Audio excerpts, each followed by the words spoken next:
ekonomi kita semakin ketinggalan berbanding dengan pesaing-pesaing kita. Kita terlalu selesa dengan limpahan ekonomi yang dibawa oleh industri yang berasaskan kepada kekayaan semula jadi kita. Contohnya khazanah minyak, contohnya industri peladangan. Industri-industri ini telah menjana hasil yang lumayan sebelum ini sehingga menyebabkan kita lalai untuk mempercepatkan lagi untuk kita menaik taraf industri lain. Akibatnya sebagai sebuah negara, kita tidak menaikkan gaji pekerja dalam sektor-sektor penting seperti perkilangan dan perkhidmatan kerana kita selesa dengan kegiatan ekonomi sedia ada kerana upah yang rendah akan tetap memberi pulangan hasil yang lumayan. Sekarang kita semakin bermasalah kerana untuk bersaing atas kelebihan upah yang rendah semata-mata, negara-negara jiran seperti Vietnam, Indonesia, Filipina, mereka juga menawarkan kos upah yang lebih rendah kepada pelabur-pelabur. Pada ketika ini barulah kita sedar bahawa kita ketinggalan dalam persaingan teknologi dan kepakaran. Kerana kita sepatutnya berada dalam kumpulan ekonomi yang bersaing dengan negara-negara seperti Korea, Jepun, China dan Eropah. Sebaliknya kita masih terperangkap dengan model ekonomi yang lama. Masalah struktur yang pertama ini kemudiannya membawa pula kepada masalah struktur yang kedua, iaitu gaji yang dibayar kepada rakyat adalah terlalu rendah dan tidak naik seiring dengan kenaikan harga barang sejak 20 tahun yang lalu. Antara perkara pertama yang saya lakukan sebagai Menteri Ekonomi ialah mengarahkan supaya statistik gaji diusahakan dan diterbitkan setiap suku tahun.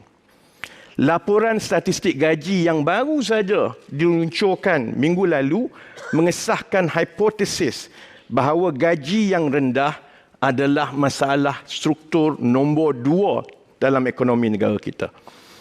50% dari pekerja kita dibayar bawah RM2,600 sebulan, iaitu hanya RM20 sahaja lebih tinggi dari garis kemiskinan isi rumah yang terkini, iaitu RM2,580. Kemudian gaji penengah untuk anak-anak muda yang baru pertama kali bekerja antara umur 20 ke 24 tahun hanyalah RM1,682 sebulan, iaitu hanya RM182 lebih tinggi daripada gaji minima. Gaji yang rendah ini menyebabkan ekonomi kita menghadapi kesukaran untuk membangunkan bakat-bakat yang boleh menghasilkan ekonomi yang berinovasi dan bernilai tinggi, yang kemudiannya memanjangkan lagi masalah kita yang terperangkap dengan ekonomi bernilai tengah.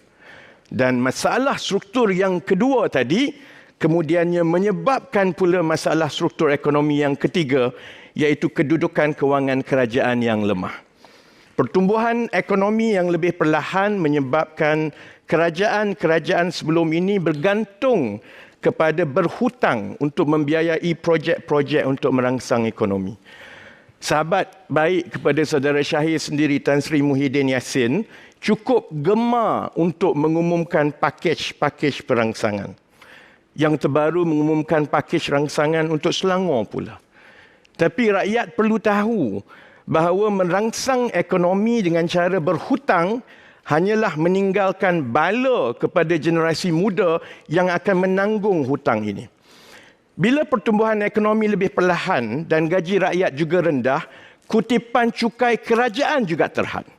Lebih tenat apabila kerajaan mengambil sikap terus menghulurkan wang dan subsidi tanpa tersasar untuk meredakan kemarahan rakyat mengenai kos sara hidup tanpa menyelesaikan masalah-masalah pokok. Dan saya bagi contoh berkali-kali. Soal harga barang contohnya, kecenderungan kerajaan sebelum ini ialah menabur subsidi bila ada gangguan kepada bekalan makanan dan harga. Tetapi tidak disertakan dengan program-program khusus untuk menambah bekalan makanan kerana menabur wang itu lebih mudah daripada mengusahakan industri tani dan bekalan makanan yang mampan. Akibatnya, kerajaan demi kerajaan terus berhutang Sehingga hutang kita telah mencecah 1.5 trilion ringgit di akhir tahun lalu, termasuklah tanggungan hutang skandal-skandal kewangan akibat tata kelola yang lemah.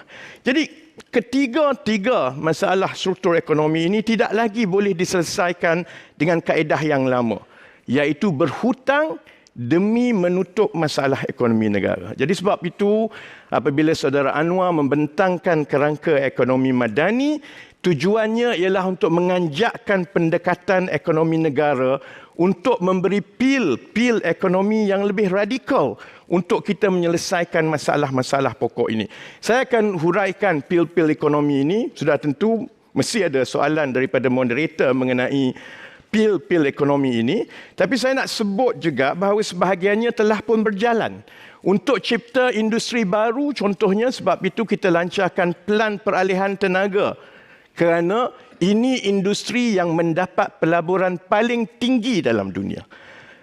Ia bukan saja akan mencipta peluang-peluang ekonomi dalam bidang yang boleh menarik pelaburan besar, tetapi ia juga boleh menjadi daya tarikan kepada pelabur-pelabur kerana banyak syarikat berteknologi tinggi yang mahukan tenaga bersih untuk memindahkan operasi mereka ke negara ini. Saudara Anwar juga telah umumkan tentang dasar gaji progresif yang akan menaikkan gaji pekerja awam dan swasta. Ini kali pertama kerajaan campur tangan dalam menetapkan gaji semua pekerja. Jadi insya-Allah semua ini bukan lagi rancangan-rancangan, program-program ini telah dilancarkan. Sebab itu saya tahu dalam hati pun saya ingat Saudara Syahir pun menahan diri dari rasa kagum kerana kerajaan perpaduan sekarang berjaya membangunkan program-program ini dalam tempoh 8 bulan sedangkan mereka 33 bulan tak ada penyelesaian. Okey, baik. Terima kasih YB Rafizi Ramli.